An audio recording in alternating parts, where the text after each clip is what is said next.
Aqui estamos, meus irmãos, minhas irmãs, para estudarmos mais uma lição da Escola Dominical. Neste domingo, nós vamos estudar a lição número 12, que tem por título A Conduta do Crente em Relação à Família. O texto áureo da lição de hoje diz assim: Por isso, deixará o homem seu pai e sua mãe, e se unirá à sua mulher, e serão dois numa carne.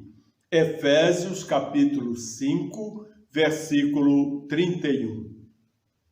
A verdade prática da lição deste domingo diz: Deus estabeleceu o casamento monogâmico, heterossexual e indissolúvel, isto é, a instituição da família para a glória do nome dele. A leitura bíblica da lição de hoje está na carta do apóstolo São Paulo aos Efésios, no capítulo 5, do versículo 21 até o versículo 33, e também no capítulo 6, os primeiros 4 versículos.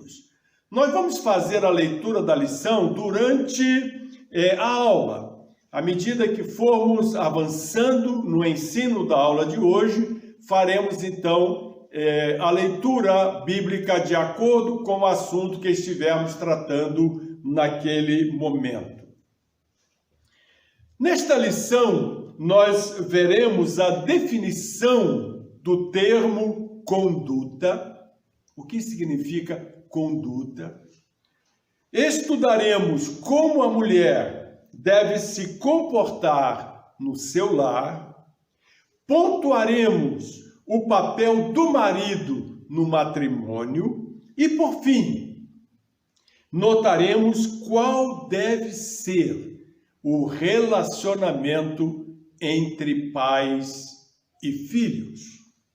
É preciso deixar bem claro, já no início, que a perspectiva da submissão, um assunto que assusta muita gente, submissão no relacionamento cristão, tem como chave o primeiro versículo do texto da lição de hoje, que é o versículo 21 de Efésios 5.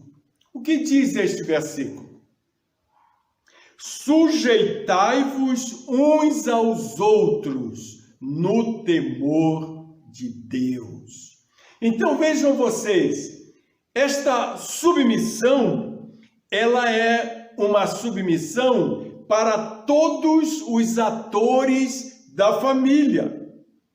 Pois o princípio bíblico em Efésios ensina que devemos estar sujeitos uns aos outros no temor de Deus.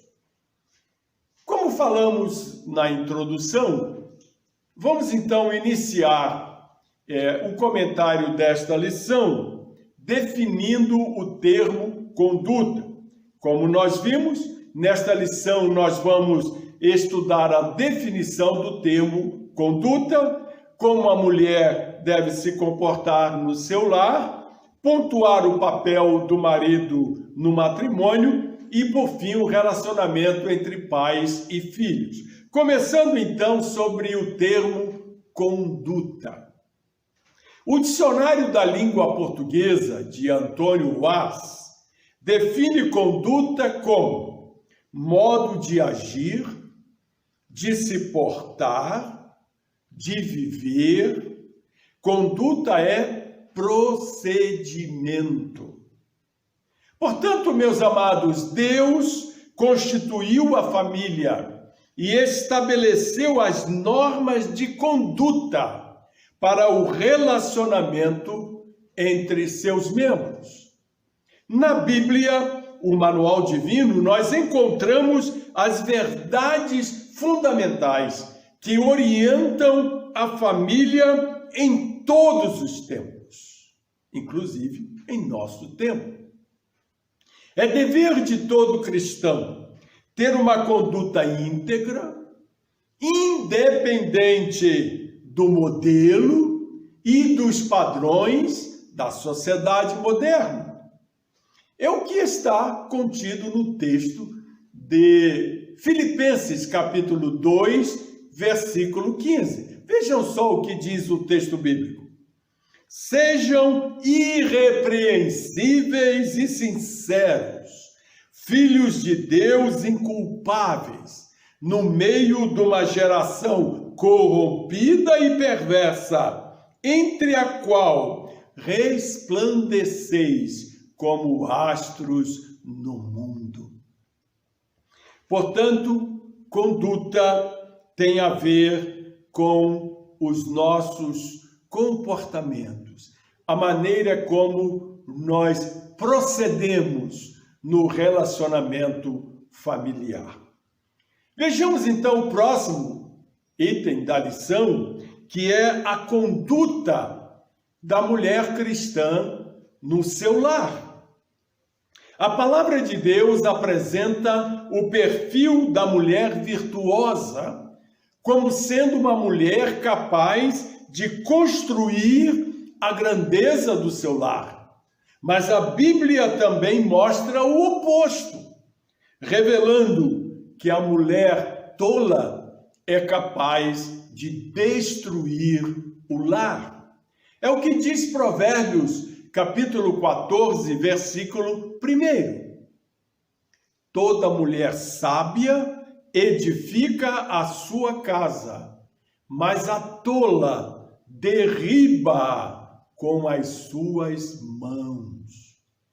Vejamos então, irmãos, à luz da Bíblia, como deve ser o comportamento da mulher. A primeira coisa que a lição de hoje nos ensina é que a esposa deve ser submissa ao esposo. É o que diz o versículo 22 do capítulo 5 de Efésios. Vós, mulheres, sujeitai-vos a vosso marido como ao Senhor.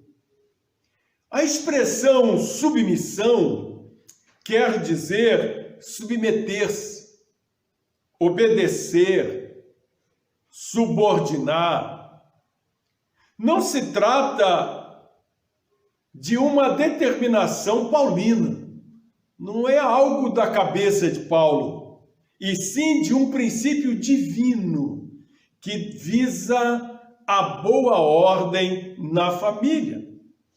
Vale destacar que também não significa inferioridade, porque Deus criou o homem e a mulher à sua imagem. Ambos têm o mesmo valor diante de Deus. É o que diz o texto lá do primeiro livro da Bíblia, Gênesis, capítulo 1, versículo 27. Veja só. E criou Deus o homem à sua imagem. A imagem de Deus o criou.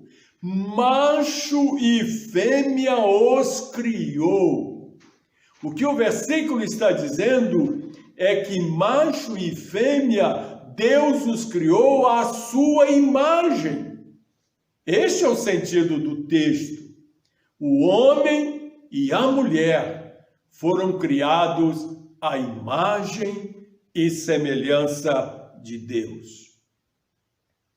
No texto da lição de hoje, o apóstolo Paulo faz uma analogia, uma comparação do marido como a cabeça e a esposa como o corpo.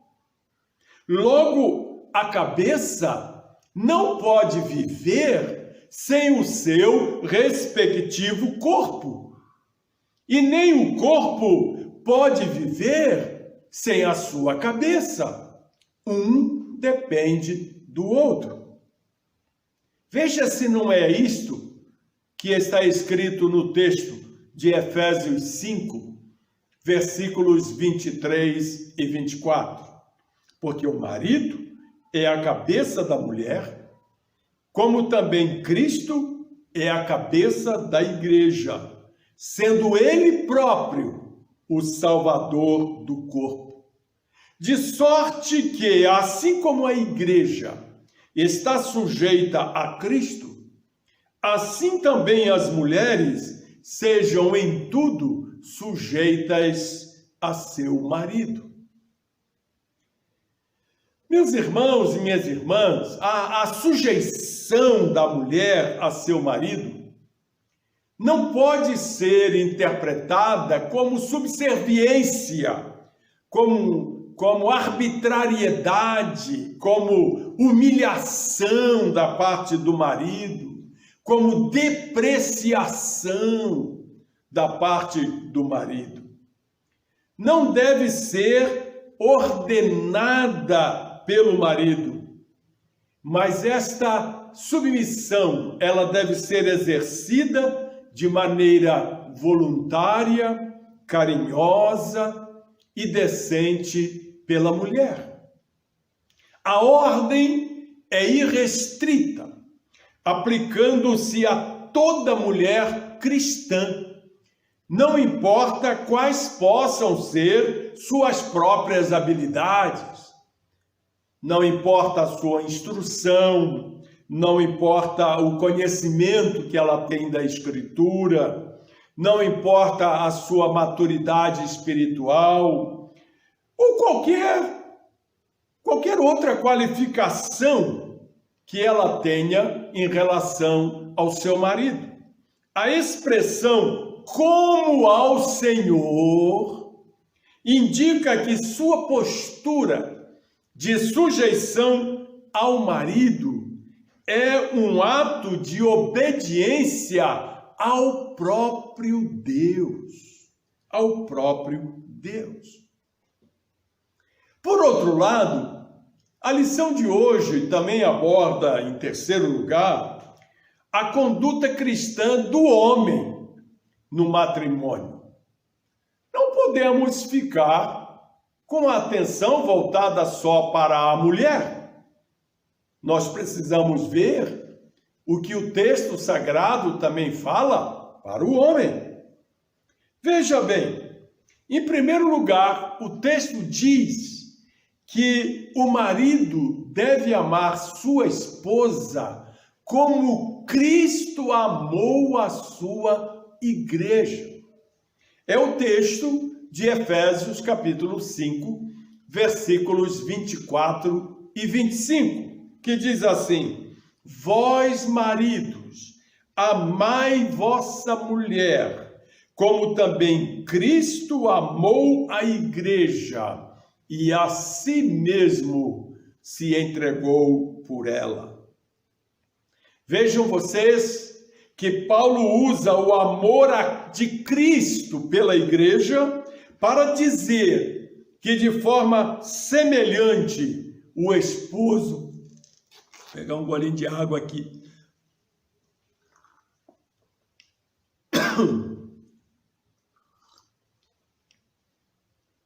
Engasguei, mas estou de volta. Então veja só, Paulo usa o amor de Cristo pela igreja para dizer que de forma semelhante o esposo deve amar a esposa. E esse amor do marido pela esposa é descrito pelo apóstolo Paulo com algumas qualidades. Por exemplo, Paulo diz que esse amor deve ser incondicional. Cristo amou a igreja mesmo com suas fragilidades, e de igual modo, o marido deve amar a esposa apesar de seus defeitos. O texto diz também que este amor do marido pela esposa deve ser perseverante. Cristo amou, ama e amará a igreja. O marido, da mesma forma, deve manter o seu amor por sua esposa até que a morte os separe. Em terceiro lugar, esse amor do marido pela esposa deve ser um amor santificador. O apóstolo diz que Cristo se entregou por sua igreja para a santificar. Portanto, o marido que ama a sua esposa mantém o seu lar em santificação. De que forma? Evitando brigas, desavenças, mágoas e infidelidade. Em quarto lugar, o texto diz que o amor do marido pela esposa deve ser um amor sacrificial, porque é um amor como o amor de Cristo pela igreja. Cristo se sacrificou pela igreja, assim como o marido deve amar a esposa, pois ferindo-a, ferirá a si mesmo, e amando-a, amará a si mesmo. É isso que a Bíblia diz. Ouçam só, Efésios 5, 28 e 29. Acompanhem comigo a leitura do texto sagrado.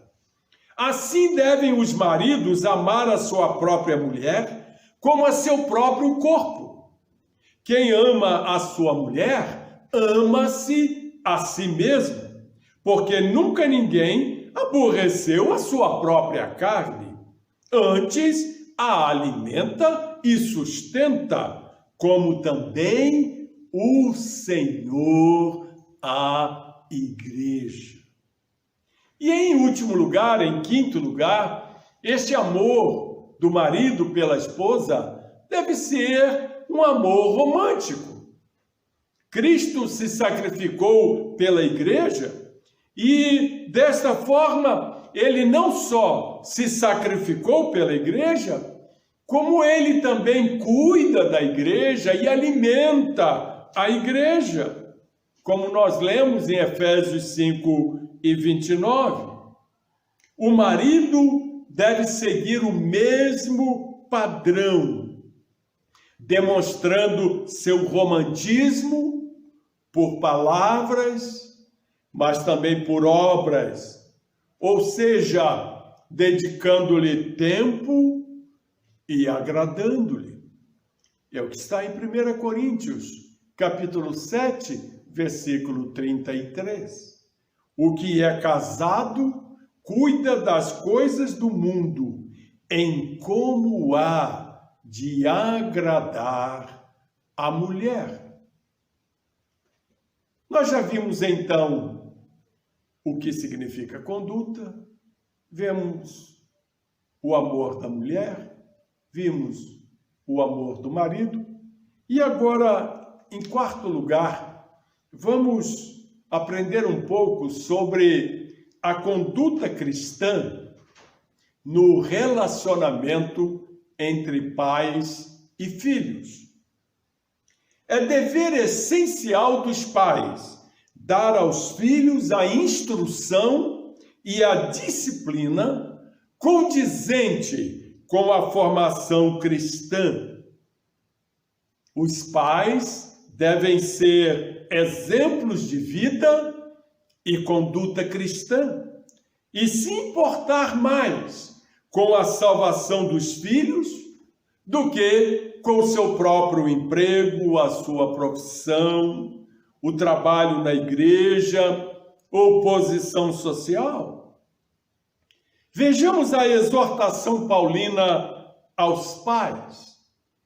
Em primeiro lugar, Paulo diz que os pais não devem provocar a ira aos filhos. Efésios capítulo 6, versículo 4. Diz assim o texto: E vós, pais, não provoqueis a ira a vossos filhos, mas criai-os na doutrina e admoestação do Senhor. Os pais têm o dever de disciplinar e corrigir seus filhos. Os pais provocam os filhos quando, por exemplo, maltratam seus filhos fisicamente. Os pais também provocam os filhos, e a Bíblia diz para não provocar, quando abusam psicologicamente dos filhos, humilhando, tratando com desrespeito, muitas vezes chamando o filho ou a filha de burra, chamando de incompetente. Esse tipo de atitude é reprovável. A Bíblia condena, chama isso de provocar a ira dos filhos. Você também provoca a ira dos seus filhos quando você não se esforça por entendê-los. Não deixa que eles expliquem o que estão pensando, o que estão planejando, mas antes sequer que eles se expliquem, você já os condena. Não deve ser assim. Você também age erradamente quando você espera demais dos seus filhos. Não exija demasiadamente dos seus filhos.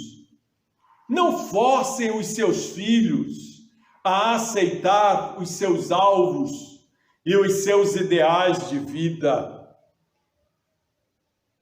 E, principalmente, não se recuse a admitir os seus próprios erros. A correção, por outro lado, não deve ser feita com tirania e muito menos com ira, e sim com amor para que os filhos não percam o ânimo. É o que nos ensina Colossenses, capítulo 3, versículo 21. Vós, pais, não irriteis a vossos filhos para que não percam o ânimo. Esta parte da lição me faz lembrar do meu saudoso pai, do meu querido pai, pastor Alberto Goulart. Papai era um pai que nos criou numa época em que a vara e as correadas eram muito comuns. Quando eu criei os meus filhos com Gessi, já não utilizamos a vara, nem a correia. Nós usávamos a voz, a palavra firme, dura, pegávamos no braço, segurávamos, falávamos com certeza, com força. Mas eu ainda fui criado no tempo da correia e da vara de goiaba. Mamãe sempre carregava uma varinha de goiaba em cima do armário da cozinha. Mas uma coisa que eu não me esqueço é que meu pai nunca nos corrigia na hora em que nós errávamos. Quando nós fazíamos as nossas artes, papai não nos corrigia naquele momento. Ele esperava a raiva passar. E nós até achávamos que ele não se lembraria mais do que havíamos feito. Mas quando assim pensávamos, papai chegava, nos chamava no canto, geralmente levava-nos a um quarto, fechava a porta e ali então ele nos orientava. Meu filho, o que você fez foi errado por esse e por aquele motivo. Você não deve agir dessa forma. O que eu espero de você é que você seja um homem decente, um bom marido, um bom pai, um bom crente, um bom trabalhador, um bom empregado, quando você estiver já com seu emprego. Por isso, meu filho, para que você não esqueça todos esses conselhos que eu estou te dando, e então ele tirava a correia e nos dava umas boas correadas. E é impressionante como eu não guardo nenhum tipo de rancor do meu pai pelas correadas que levei da parte dele, porque ele fez isso sempre com muito amor. Hoje já não fazemos assim, mas nós temos outros métodos. Mas o que ficou para mim foi a lição do amor, do carinho, do cuidado, de não sair dando safanões na raiva, no momento da bronca, mas esperando tudo passar, tudo se acalmar. Portanto, sobre a conduta cristã, no relacionamento dos pais com os filhos, a primeira lição é esta: não provocar a ira aos filhos. A segunda lição é criar os filhos na admoestação do Senhor. Veja só o que diz Efésios 6, versículo 4. E vós, pais, não provoqueis a ira a vossos filhos, mas criai-os na doutrina e admoestação do Senhor. São os pais, e não a igreja, que tem a principal responsabilidade de, através do ensino, transmitir sua herança espiritual aos filhos. Não só herança espiritual, mas também herança moral. Deuteronômio capítulo 6 fala sobre isso. Esse legado gira em torno da experiência pessoal, do livramento divino do pecado. Passa isso para os filhos. Romanos 6, 23, porque todos pecaram e destituídos estão da graça de Deus. Mas Deus prova o seu amor para conosco em que Cristo morreu por nós, sendo nós ainda pecadores. Através também da revelação de Deus na pessoa de Jesus Cristo. Ensine isso aos seus filhos. Quando Jesus diz em João 14,6, eu sou o caminho, a verdade e a vida. Ninguém vem ao Pai senão por mim. E através também ensinar os filhos através da morte de Jesus na cruz. O maravilhoso texto de João capítulo 3, versículo 16, que todos nós conhecemos de cor, porque Deus amou o mundo de tal maneira que deu o seu Filho unigênito, para que todo aquele que nele crê não pereça, mas tenha a vida eterna. Faça isso. Crie os seus filhos na doutrina e na admoestação do Senhor. Criar os filhos na doutrina e na admoestação do Senhor em uma sociedade que despreza os princípios e valores cristãos não é uma tarefa fácil, eu reconheço. É preciso diligência, cuidado, persistência e, acima de tudo, o exemplo dos pais.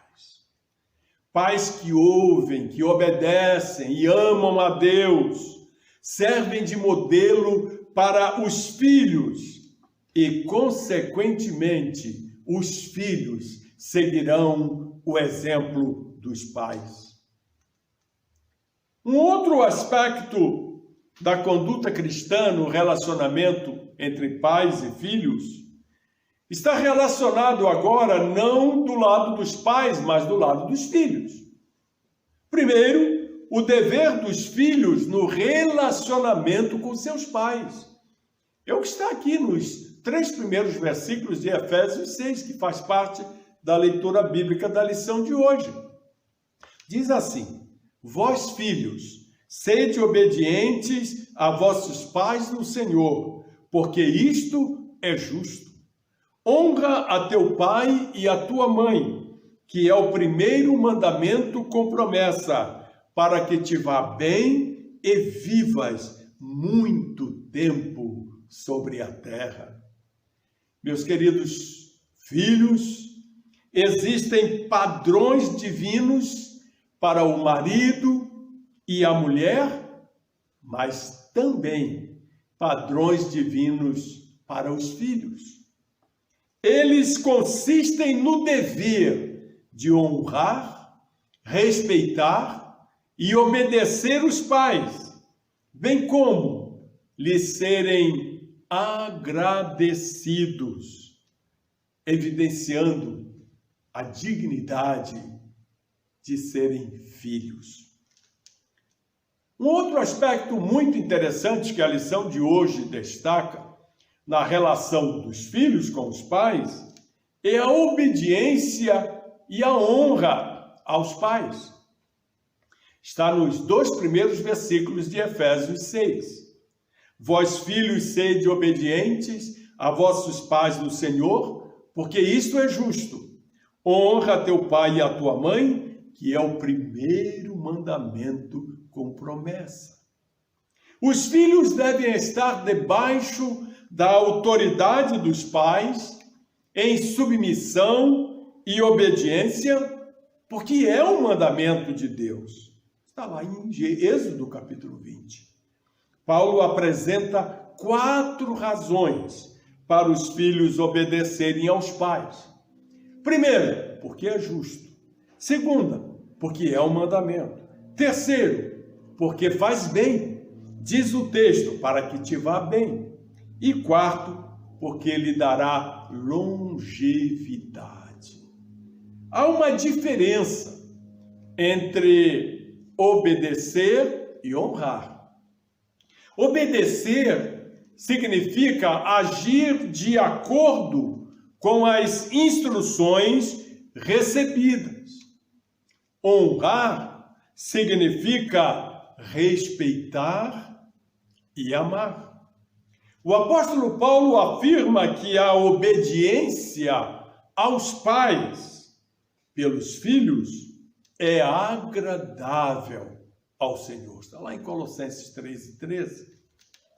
Portanto, para concluir esta maravilhosa lição da escola dominical, gostaria de enfatizar a todos vocês que a Bíblia não fala somente da instituição da família, como também destaca quais os papéis que cada um dos membros que a compõem deve exercer para que esta família permaneça unida e espiritualmente saudável na presença de Deus. Devemos seguir e cumprir a palavra de Deus em todo o tempo, a despeito de todas as mudanças ocorridas na sociedade, pois fazendo assim, seremos abençoados. Antes de orar com vocês, eu concluo com o texto do Salmo 128, versículo 4. Eis que assim será abençoado o homem que teme o Senhor. Oremos a Deus. Nosso Deus, nosso Pai Celestial, pelos méritos de Jesus, teu Filho amado, chegamos à tua presença neste momento, Senhor, agradecido pela tua palavra, pelas instruções que recebemos dela, para sermos bons maridos, boas esposas, bons filhos, boas filhas, e desta forma, ó Deus, sermos alcançados pela tua maravilhosa bênção e pela longevidade de nossos dias. Que a tua bênção e a tua graça sejam abundantemente derramadas sobre todos aqueles que nos ouvem e suas respectivas famílias. É o que nós te suplicamos em nome de Jesus. Amém.